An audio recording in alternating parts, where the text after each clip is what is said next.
랑예배 드리겠습니다.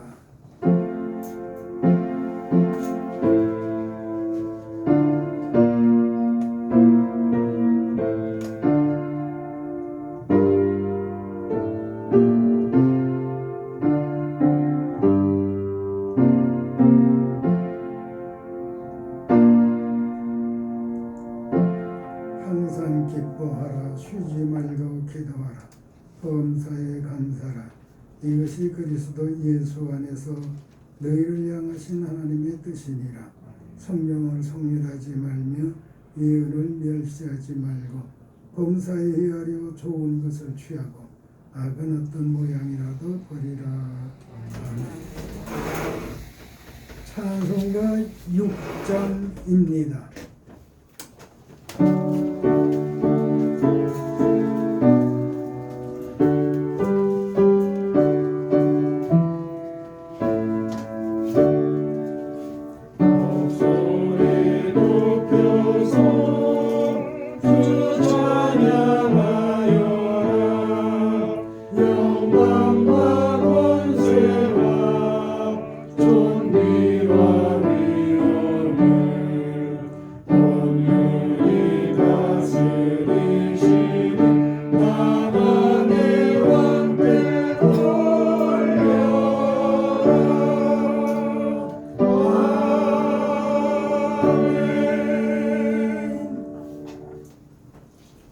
우리 여호와 아버지 하나님 감사합니다.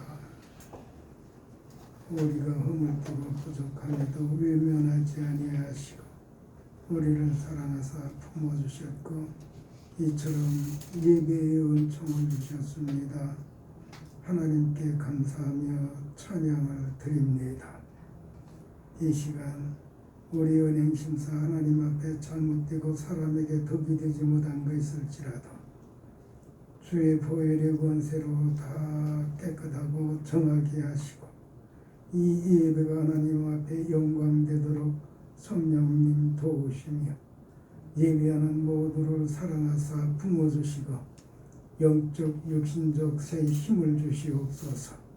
하나님의 선하심과 거룩함을 이루는 믿음의 역사가 있는 삶을 살도록 은총을 베풀어 주옵소서. 예배드릴 은혜 주신 하나님 감사하오며 예수님 이름으로 기원합니다. 아멘. 나는 전능하신 아버지 하나님 천지의 창조주를 믿습니다. 나는 그의 유일하신 아들 우리 주 예수 그리스도를 믿습니다. 그는 성령으로 잉태되어 동정녀 마리아에게서 나시고 본디오 빌라도에게 고난을 받아 십자가에 못 박혀 죽으시고 장사된 지 사흘 만에 죽은 자 가운데서 다시 살아나셨으며 하늘에 오르시어 전능하신 아버지 하나님 우편에 앉아 계시다가 거기로부터 살아있는 자와 죽은 자를 심판하러 오십니다. 나는 성령을 믿으며 거룩한 교회와 성도의 교제와 죄를 용서받는 것과 몸의 부활과 영생을 믿습니다. 아멘. 성시교독 8번입니다.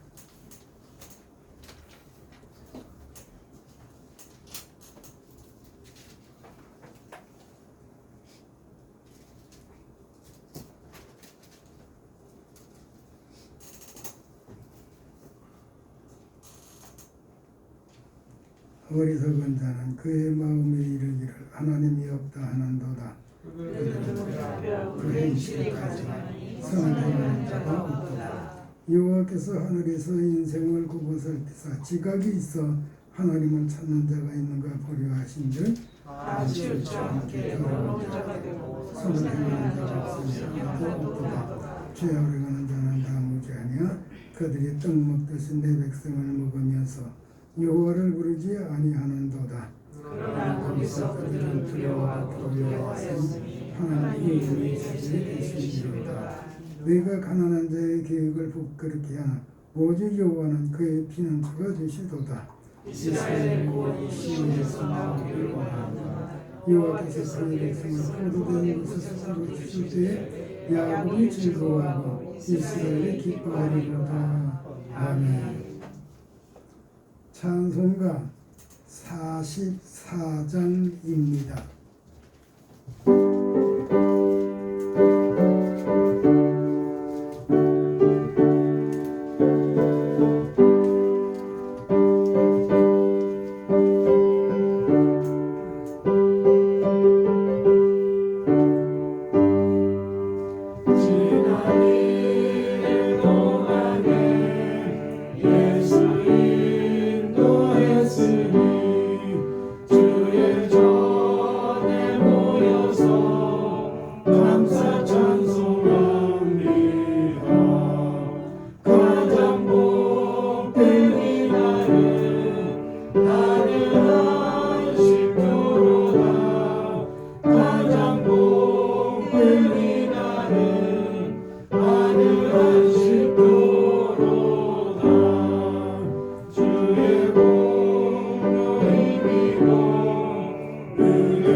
하나님 말씀 보겠습니다.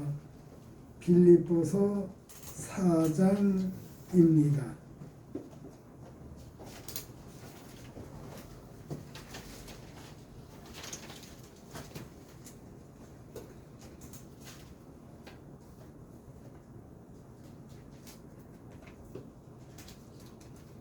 빌립보서 4장 10절로 13절 말씀까지요.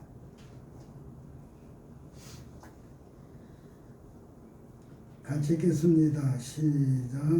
내가 주 안에서 크게 기뻐하면 내가 나를 생각하던 것이 이제가 시작이 나느니 너희가 또한 이를 위해 생각은 하였으나 기회가 없었느니라. 내가 금기방으로 말하는 것이 아니라 어떠한 형편이든지 나는 자족하기를 배우노니 나는 기초의 차릴 줄로 알고 풍부의 차릴 줄로 알아. 모든 일고 배부름과 배고픔과 풍부와 궁핍에도 비밀을 배우노라.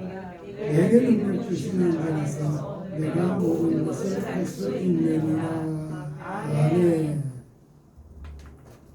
오늘 말씀의 제목은 지속하는 삶을 삽시다. 자족하는 삶을 삽시다. 자족이라고 하는 말이 있어서 자족하는 삶을 살자고 그렇게 제목을 정했습니다. 간결하게 주보에는 자족하는 삶 이렇게 했습니다. 자족이라고 하는 말은 성경 중 본문뿐이며 스스로 능력감을 느낀다 또는 필요한 물건을 자기 스스로 충족시킨다 이러한 사전적 풀이를 할 수 있는데 10절 말씀에 주 안에서 크게 기뻐하며 11절에 어떠한 형편이든지 나는 자족하기를 배웠으니 13절에서 내게 능력 주시는 자 안에서 모든 것을 할 수 있느니라 이렇게 말씀한 말씀들을 살펴보려고 합니다. 먼저 10절 말씀을 중심해서 주 안에서 크게 기뻐합시다 하는 말씀을 드리겠습니다. 주 안에서 크게 기뻐하며 살기 위해서는 자족 감사하며 살아야 합니다. 감사가 없으면 불만불평이 되고 불만불평이 쌓이면 원망하게 됩니다. 불만과 원망이 쌓이면 자신이 저주하게 되고 누군가를 미워하게 되어 사나운 폭력자가 됩니다. 그러나 주 안에서 크게 기뻐하면서 살면 마음에 예수님을 모신 마음이 되어 예수님께서 주시는 평안 안에서 살게 됩니다. 요한복음 14장 27절 말씀에 보면 예수님께서 말씀하셨습니다. 나의 평안을 너에게 주노라 하셨습니다. 예수님께서 주시는 평안이 마음속에 있으면 그는 자족하면서 살 수가 있는 것입니다. 예수님께서 주신 평안이 마음에 담겨져 있으면 데살로니가전서 5장 15절 말씀처럼 항상 기뻐하게 됩니다. 항상 기뻐하면 감사하는 마음으로 충만하게 되어 평안이 있는 것입니다. 문제는 사람들이 평안을 말하나 평안이 없다는 것입니다. 사회 계문가나 정치자들이 평화를 외쳐왔지만 평화는 없이 갈등과 대립으로 세상 역사는 전쟁이었습니다. 여기서 우리는 정신 차려야 소망이 있습니다. 평화는 외침으로 되는 것이 아닙니다. 평안의 주인 예수님을 모셔야 합니다. 예수님을 모시면 자족하게 되고 자족하면 평안이 있고 평안이 있으면 기뻐하고 감사하게 되는 것입니다. 사람이 살면서 삶에 감사가 없어지면 그 사람 사나운 사람이 될 수밖에 없어요.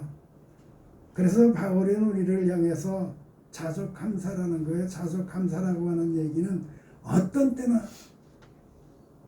좋거나 짱거나 기쁘거나 슬프거나 그래서 어느 때나 감사라고 해서 자족이라고 하는 말은 바울이 사용한 것입니다. 그런데 문제가 있습니다. 하박국 3장 18절에 구원의 하나님을 인하여 기뻐하리라 하였습니다. 빌립보서 4장 4절에서는 주 안에서 항상 기뻐하라 하였습니다. 하지만 잘 믿어보려 하는데 믿지 않는 사람보다 더 많이 고난을 당하기도 한다는 것입니다. 고난이 지나가면 고난이 또 오고 고난이 겹치기도 하는 것입니다. 그러나 낭망하지 말아야 합니다. 고난은 믿음의 단련이고 정금같이 되어 영광에 이르게 하신다고 하는 것을 우리는 기억해야 합니다. 그래서 바울은 고난을 즐겼습니다. 이것이 자족하는 삶입니다. 베드로전서 1장 6절 이하에 보면 시험의 때, 그러니까 고난할 때 기뻐하라 했습니다. 그리고 그가 산 것을 기록해서 남겨놓았으니 고린도후서 11장 23절 이하에 40에 하나가만 매를 5번 맞고 3번 태장으로 맞고 1번 돌에 맞고 3번 파선하는데 일주야씩 보내고 굶고 헐벗고 추웠다고 그는 그렇게 말합니다. 그 사람이 하는 말이 자족할 줄 알아야 된다는 거예요. 그 사람이 호화스럽게 사한 사람이 이야기한다고 하면 그 말이 무슨 감동이 있겠어요.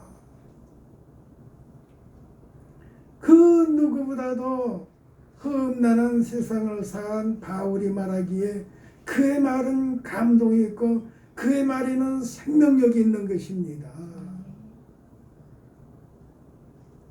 바울의 삶이 우리 삶입니까? 아니에요. 바울과 우리와 비교하면 바울은 집 밖에서 사는 인생이었고 우리는 집 안에서 사는 인생입니다. 집 안에서 사는 인생이 평안하지 않습니까? 그런데도 기뻐하지 않고 감사가 없다. 이건 문제예요. 어느 때나 우리는 감사할 수 있어야 됩니다. 어느 때나 감사하는 삶이 자족하는 믿음입니다. 자족하는 믿음이 있어야 되는 거예요. 내 손에 쥐고 내 손에 없고 이거가 문제가 아니에요. 어느 때나 자족하는 믿음이 됩니다. 어떻게 그럴 수가 있습니까? 바울은 예수님으로 만족했기 때문에 그러합니다. 예수님 밖에 계시면 자족할 수가 없어요. 예수님 내 안에 계시면 그는 자족할 수가 있는 것입니다. 그래서 우리의 믿음은 예수님을 모신 믿음이 되어야 합니다. 그러면 어느 때나 자족할 수 있는 것입니다. 그래야 주 안에서 크게 기뻐할 수 있게 되는 거예요. 11절 말씀을 중심에서는요. 제목의 말씀 그대로 옮겨 놓아서 자족하며 삽시다. 바울은 11절에서 말씀하기를 어떠한 형편에든지 나는 자족하기를 배웠으니 하였는데 이 말이 이해되면 그런 믿음의 사람이요 지혜의 사람입니다. 어떤 형편에서든지 나는 자족하기를 배웠으니 이 말은 나 바울은 예수님을 만나서 알게 된 것이다. 그것은 삶의 길이 열리든지 죽음의 문이 열리든지 자족해야 한다는 것을 알게 되었다고 하는 것입니다. 다시 말하면 살 길이 열려도 좋고 죽을 문이 열려도 좋다. 그 이유는 살 길이 열리면 복음을 전하게 되니 자족감사하고 죽을 문이 열리면 하늘나라 가게 되니 나는 자족감사하면서 산다. 그 말입니다. 이러한 믿음의 삶이 오늘 나의 삶이어야 한다고 하는 것입니다. 믿음의 생명력이 있으면 바울의 고백이 내 고백이 되고 바울의 삶이 내 삶이 될 수밖에 없는 거예요. 성도에게 자족하는 믿음이 있다면 그는 거듭난 자이며 예수님과 결합된 자입니다. 예수님과 결합된 성도만이 바울 같은 고백을 할 수가 있는 것입니다. 12절 말씀에 나는 비천에 처할 줄도 알고 풍부에 처할 줄도 알아. 모든 일곱 배부름과 배고픔과 풍부와 궁핍에도 처할 줄 아는 일체의 비결을 배웠노라 하였습니다. 사람이 세상과 결합되면 출세지향적인 사람이 되어 남의 것도 자기 것으로 삼으려 합니다. 삶의 적극적 사고방식은 장점이 있는 것이 사실이지만 남을 배려하지 않아 극단적인 이기주의에 빠지게 됩니다. 그러면 결합은 없고 갈등으로 투쟁만 하게 됩니다. 투쟁하면 쇠락하게 될 수밖에 없는 거예요. 화합해야 살 길이 열리고 투쟁하면 서로가 몰락하게 되는 것입니다. 바울은 비참해졌을 때 난망해서는 안 될 것을 배우고 풍부할 때 겸손을 배우고 배부를 때 자만하지 않고 배고를 때 먹을 것에 관심을 두지 않고 복음 전한 것을 자족하게 여겨 살든지 죽든지 내 몸에서 그리스도가 존귀하게 되게 하려 하나니라 했습니다. 이러한 바울의 다짐과 그의 복음의 열정이 오늘 나의 믿음의 고백이 되어져야 하겠습니다. 사실 어떻게 보면 예수 믿는 것이 복받으려는 데 관심이 많은지 모르겠어요. 7, 80년대 경제도 성장됐고 교회가 기하급수적으로 성장되었거든요. 그때 무모한 목사들이 어떻게 했죠? 회사 경영 기법을 끌어들였어요. 그래서 엄청나게 부흥했습니다. 그렇게 부흥되면 뭐가 없어지는지 아세요? 온유하고 겸손한 복음이 없어져요. 성장 지향 교회가 되면 마케팅이 되거든요. 이렇게 되면 안 되는 겁니다. 그래서 온갖 훈련한다고 했는데 그것이 좋은 것으로만 남지를 않았어요. 저도 회사 다니면서 영업도 해보고 관리도 해보고 교육도 시켜보고 한 20년 다니다 보니까 이것저것 다 해봤거든요. 그래서 목회 처음에 시작할 때 장로님들과 그 권사님들 교회에서 교육하는 거 담당하라고 해서 그때 제가 말씀드린 게 있어요. 회사 경영 기법을 전도하는데 활용하고 싶은데 문제가 생길 때 그걸 어떻게 극복할지에 대한 아이디어가 떨어지지 않아서 제가 지금 아직 못하고 있습니다. 기도해 주시기 바랍니다. 그런 이야기를 하고 있었는데 그걸 제가 지금 아직까지 실천을 안 하고 있어요. 한국교회가 그러다가 지금 몰락했잖아요. 어떻게 보면 몰락한 거예요. 무섭게 한국교회가 지금 줄어져 가고 있습니다. 위기예요. 근데 위기인 줄 모르고 있어요. 엄청 부흥했었기 때문에요. 교회 수가 엄청 많아졌었기 때문에요. 그 한국교회만 기현상이에요.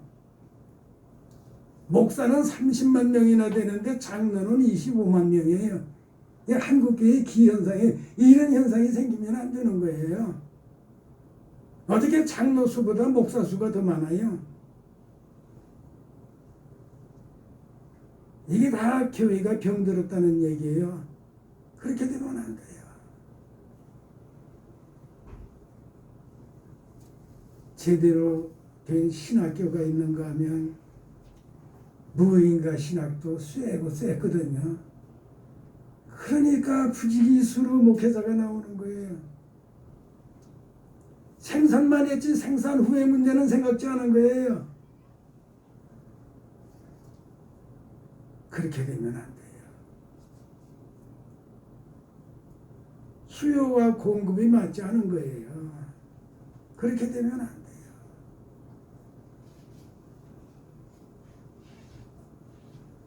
제가 신학교 계속 다시 하겠다고 할 때 어떤 목사님이 그랬어요. 지금 나이 많아서 다시 신학교 시작하면 안 돼. 좀 쉽게. 그 말씀이 무슨 말씀이죠? 그냥 무인가 신학에 가서 학점 없고 졸업장 받아서 그냥 목회 그렇게 목회하는데 아무 이상 없지 않아. 그 말씀이잖아요.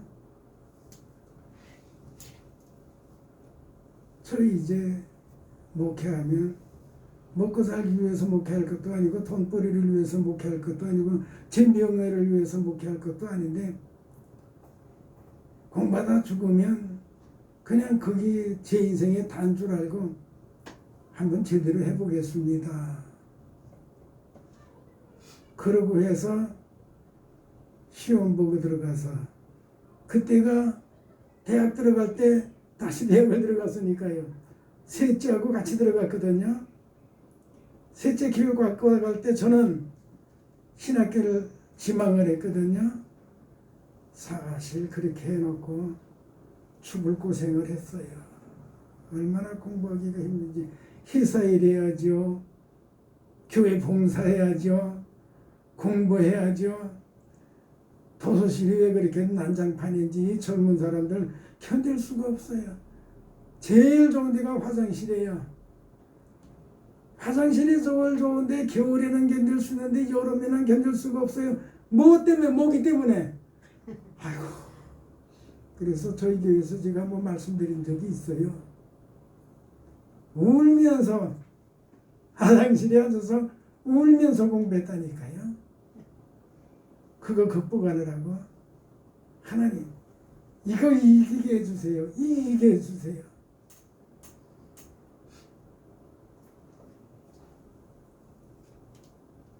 그러고는 박사과정은 시험 보놓고 등록을 안 하고 말았어요. 그때 개척교회 시작하고 너무 힘들어서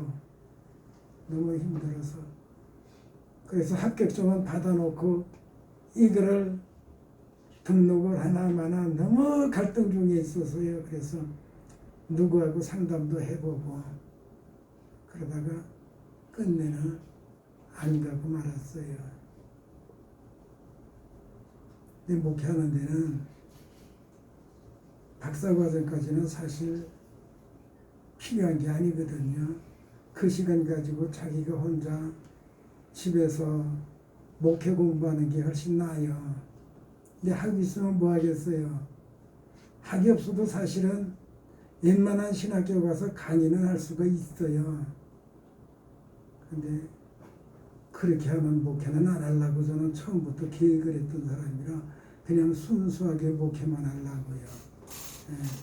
그래서 목회하는 데만 관심을 두었고 오늘에까지 왔습니다. 근데 오늘 바울의 말씀도 말씀했지만 바울하고 비교하면 바울 그림자도 밟을 수가 없어요. 바울의 그림자도 밟을 수가 없어요. 그렇게 연약함을 느끼고 있어요. 부족함을 느끼고 있어요. 사람은 자기 부족함을 알아야 되고 겸손할 줄 알아야 돼요. 뭐가 좀 뛰어난 게 있으면 그게 자기 잘난 거 아니에요. 하나님께서 특별히 주신 거예요. 그거 하나님 앞에 드릴 줄 알아야 돼요. 근데 박수 받는데 익숙하거든요. 사람이 이렇게 되면 안 돼요. 그런 얘기하면 너무 곁길로 가니까 그 얘기 그만하고요. 시간이 어느 정도 갔어요. 13절 말씀 조금만 더 드리겠습니다. 능력 주시는 자 안에서 삽시다 하는 말씀을 하나 더 드리겠습니다. 바울은 능력 주시는 자 안에서 산다고 고백을 합니다. 바울의 고백이 오늘 우리의 고백이 되어야 합니다. 사실 사람은 건강도 재물도 명예도 복으로 주시는 만큼에서만 사용하거나 누리면서 살아야 합니다. 문제는 사람이 살면서 없는데도 무엇을 이루려다 못 이루고 하나님께 욕이 되기도 한다니까요. 또는 있는데도 인색하거나 게을러서 이루지 못하기도 합니다. 하나님께서는 개인별로 능력을 주시고 어떻게 사용하나 보시는 것입니다. 달란트나 문화 비유에 잘 나타나 있습니다. 내가 똑똑하고 지혜로워서 어느 회사에서 또는 어디에서 사람과의 어떤 관계를 맺거나 어떠한 일을 감당하거나 또는 그로 인해서 돈을 벌거나 똑똑해서가 아니에요. 하나님의 은혜예요. 나보다 건강하고 나보다 지혜롭고 나보다 재능 있는 사람이 세상에 얼마나 많다고요. 이 사람 저 사람 만나보면요, 회사 안 다니는 사람이 회사 다니면 회사를 위해서 더 많이 기여할 것 같은 사람들 많아요. 학식 있는 사람들 많아요. 똑똑한 사람들 많아요. 지혜로운 사람들 많다니까요.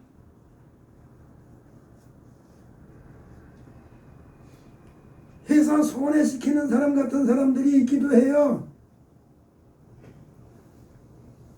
근데 그게 다 하나님의 은혜예요. 똑똑해서가 아니에요. 자기가 잘나서가 아니에요. 많이 배워서가 아니에요. 자기가 뛰어나서가 아니에요. 하나님께서 도와주시고 계신 거예요. 이 믿음이 있어야 교만하지 않고 바울처럼 겸손하고 그리고 자족하게 되는 것입니다. 믿는 사람은 자족이 있어야 돼요. 자족이 없으면 나는 이런 부분에서 남보다 뛰어난데 뛰어난 게 아니에요. 하나님께서 함께 하실 분이에요. 내가 한다고 하면 그는 벌써 교만해져 있는 거예요. 하나님께서 하게 하신다고 하는 이 정신이 있어야 그는 겸손해진 믿음이 될 수가 있습니다. 우리 하나님께서는 교만한 자 물리치시고 겸손한 자와 함께 하신다고 하는 거 알아야 됩니다. 겸손한 자에게 하나님은 능력을 주십니다. 여기 능력자라고 하는 바울의 말에는 예수님께서 능력을 주셨다고 하는 말이 나타나 있지 않습니다. 그래서 다른 성경을 차용해야 합니다.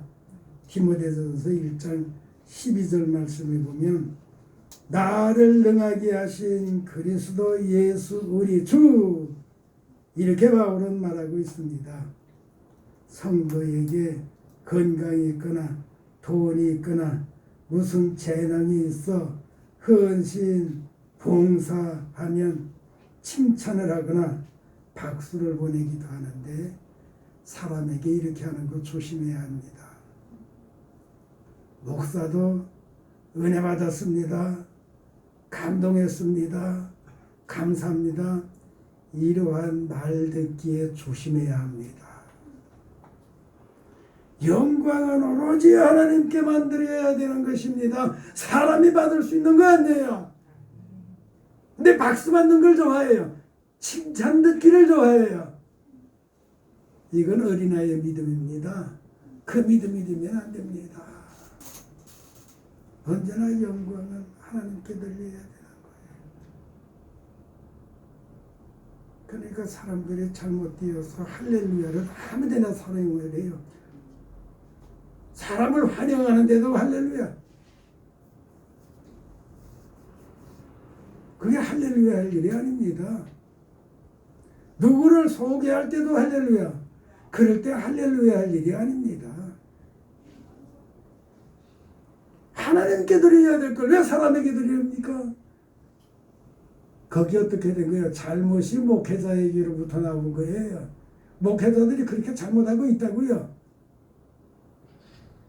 그러면서 성도가 잘못하면 그렇게 하면 안 된다고 그러거든요. 잘못은 지가 먼저 해놓고. 배우길 누가 안 돼서 배운 거예요? 목회자한테서 배운 거죠.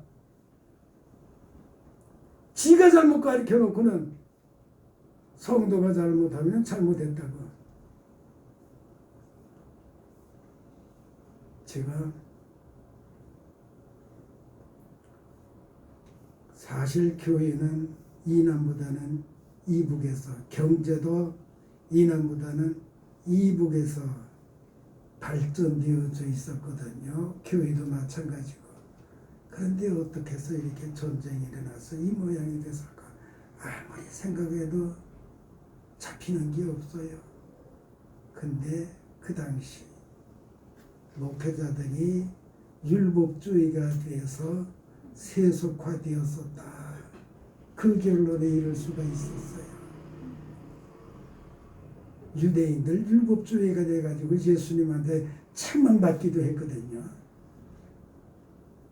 그때는 어떻게 됐는지 아세요? 주일날 장마가 져서 굴뚝이 무너졌어요.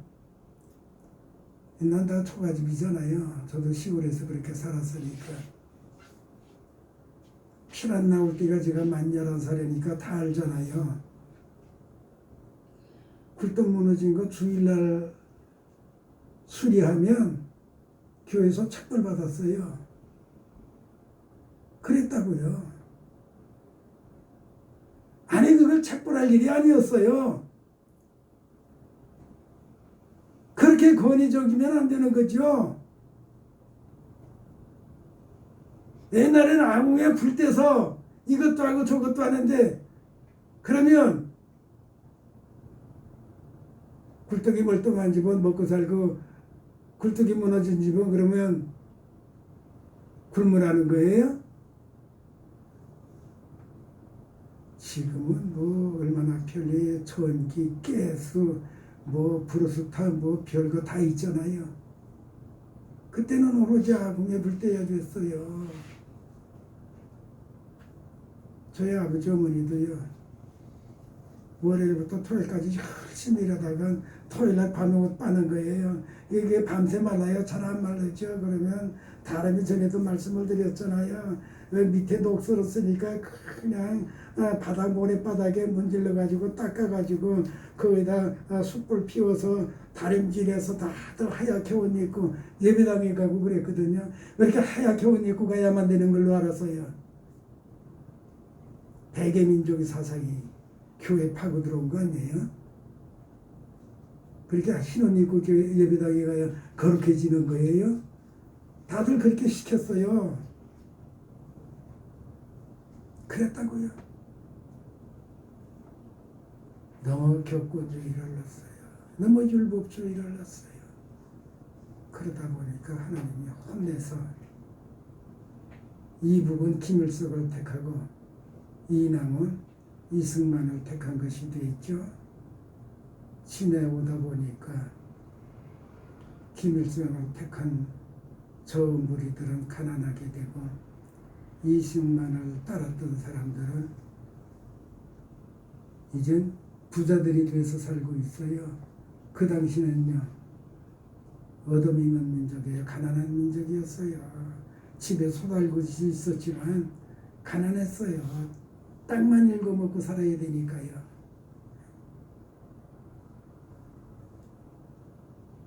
이제 잘 살게 되니까 사람들이 너무 호화스럽게 됐어요. 교회가 성장해서 어떻게 됐어요? 목회자들이 대형 승용차 타는 거, 그게 출세한 걸로 생각이 됐어요. 그래서 이 사람 저 사람 다 그냥 기도원에 가면 그 기도원에서 말씀이 어떻게 선포되는가 하면 아무개 권사님 돈 몇 천만 원 있죠. 그거 차 사야 되니까 먼저 교회에다 헌금하세요. 지금 기도원에서 이게 지금 뭐하고 있는 것인가. 그래서 저 집사람하고 같이 갔다. 아이고 갑시다. 나 지금 정신이 혼내져요. 갑시다. 그러면 저 집사람은 조금만 더 있다 가자고. 조금만 더 있다 가자.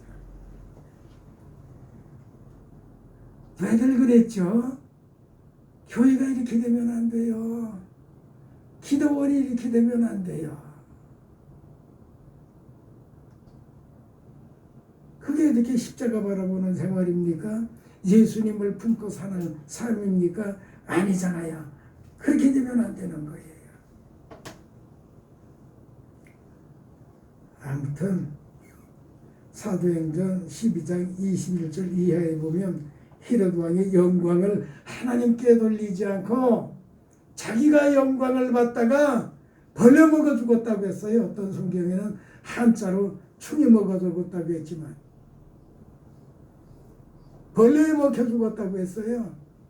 그 벌레의 내용을 정확하게는 알 수 없어요. 급속한 질병에 걸려서 죽었겠죠. 어쨌든 사람이 교만해지고 영광을 하나님 앞에 돌리지 아니하면 벌레에 먹혀서 죽는다. 사람이 벌레를 이겨야지 벌레한테 사람이 졌다. 네가 이길 수 있는 것에서도 네가 지게 된다. 그게 뭐예요? 교만해지면 하나님께 영광을 네가 받으면 그렇게 된다는 거 아닙니까? 내가 이기면서 살게 한데도 지게 된다는 거예요. 어떻게 지는가? 죽게까지 지게 된다는 거예요.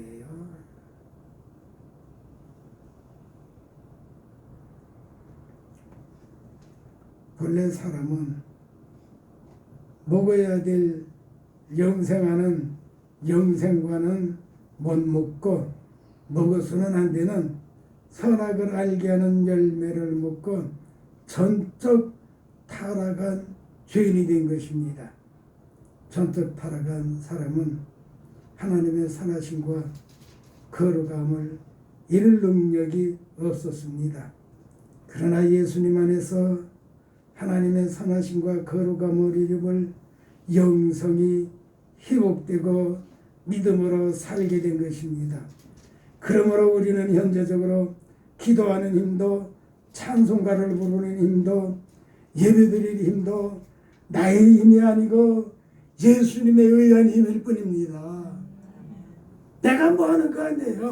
예수님께서 하게 해서 하는 거예요. 그러기에 감사와 찬양을 하나님께 드리고 언제나 우리는 자족하면서 살아야 할 것입니다. 자족하는 믿음이 되어야 돼요. 자족하는 믿음 어떤 믿음이에요? 내용적으로는 범사에 감사하는 믿음입니다. 범사에 감사하면서 사는 우리여야 해요. 믿음으로 예수님 안에서 살면 기쁨이 있습니다. 자족 감사하게 됩니다. 자족 감사하면 하나님 섬길 능력이 배가 됩니다. 우리와 함께 하시는 하나님 감사합니다. 언제나 하나님의 선하심과 거룩함을 이루는 믿음의 역사가 있는 삶을 살도록 도우시고 함께하여 주옵소서. 예수님 이름으로 기도합니다. 아멘. 찬송가 213장입니다.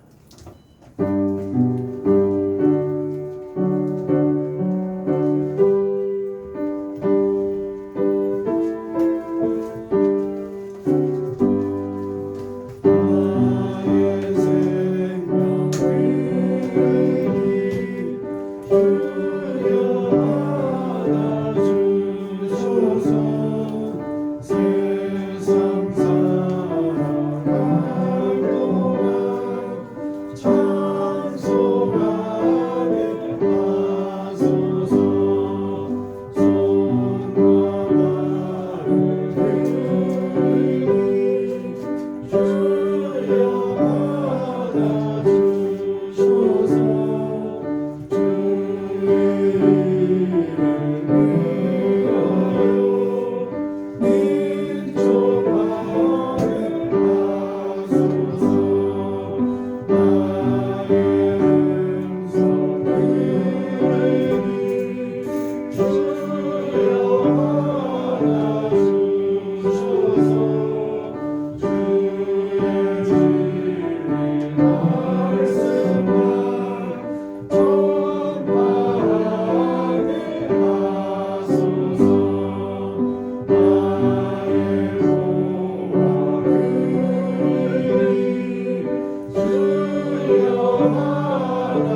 예배하며 예물 드렸고요. 또 고객에게 11조 교육 선교 건축 감사 호주의 합장관님 가져드렸습니다. 감사의 예물 호주의 합장관 11조 예물 권초서 권사님 감사의 예물 권영상 화성내 권사님 11조 예물 방태식 박은다 반주여 11조 예물 이정재 권사님 감사의 예물 한해서는 2개 지난주 11조예물 박재성 11조예물 방준혁 건축원금 방준혁 또 박재성네 하나님 감사합니다. 하나님께 영광을 드리며 하나님의 선하심과 거룩하심과 영화로움을 찬양합니다. 하나님의 빛 앞에 정성스럽게 아름답고 향기롭게 드려진 예물 이렇게 예물이 있도록 선수적으로 하나님께서 복을 주셨습니다. 감사합니다. 이 예물을 통하여 하나님의 선하심과 거룩함을 오병이어의 역사로 이루시옵소서. 이 예물들을 모두 기억하시고 영적 육신적 복의 복을 더하시옵소서. 언제나 자족 감사하며 범사에 감사하며 하나님께 영광이 되고 사람에게 덕이 되고 복의 복이 되는 삶을 살도록 우리 하나님 품어 은혜의 은혜를 더하여 주옵소서.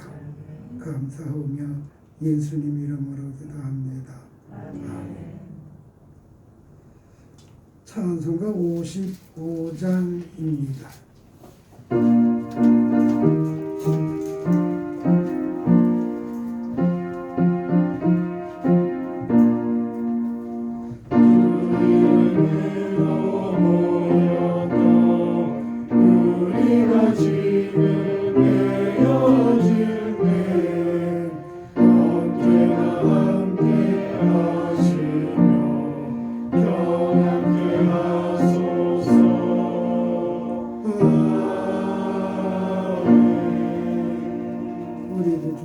예수 그리스도의 은혜와 예수님 안에서 자녀 삼으시고 우리를 사랑하사 예배의 은총을 주신 우리를 향한 우리 아버지 하나님의 그 지극하신 사랑하심과 성령님 우리 안에 계시며 언제나 자주가며 살도록 도우시고 이끌어주시는 성령님의 도우심이 오늘 여기 함께 모두의 이제로부터 영원토록 함께 있어지이다.